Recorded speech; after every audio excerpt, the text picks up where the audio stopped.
Bueno, ¿sí me escuchan? Buenos días. Adelante, diputada, por favor.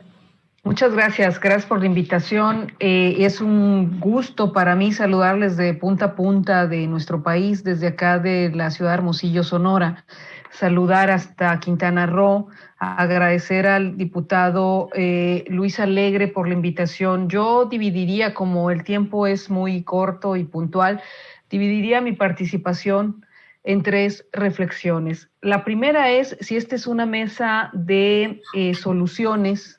Tenemos que pensar la seguridad pública desde una perspectiva que nos lleve a la cohesión social. Lo decía la diputada local ya que me antecedió, la diputada presidenta de la comisión ahí en el Congreso local. Creo que las acciones tienen que ser desde una óptica preventiva. Eso sería lo primero que tenemos que hacer para evitar más feminicidios y para evitar la violencia de género. Tenemos que optar por la capacitación, precisamente los protocolos. A nivel nacional, solo el 4.2 de los ministerios públicos tienen capacitación en violencia de género. Entonces, se tiene que optar desde la óptica de la prevención, pero no solamente hablando, sí, desde el sistema de justicia, pero también desde el Ejecutivo. ¿Qué están haciendo los tres órdenes de gobierno del Poder Ejecutivo para implantar o implementar medidas preventivas? El gobierno federal tiene políticas muy específicas que de hecho pueden ser motivo de análisis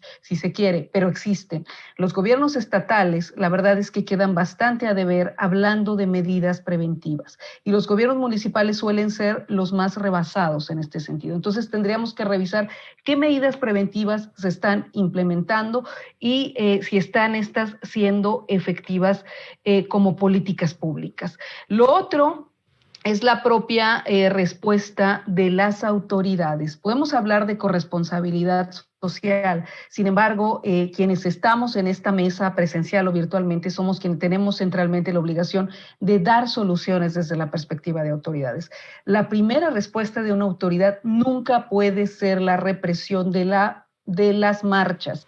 Lo decía la señora Cristina Alcayaga, si las mujeres tenemos décadas hartas, ¿por qué la respuesta es la represión? Absolutamente no, porque lo que está en el centro de la protesta es legítimo y tenemos que atender lo que está en el centro de la protesta.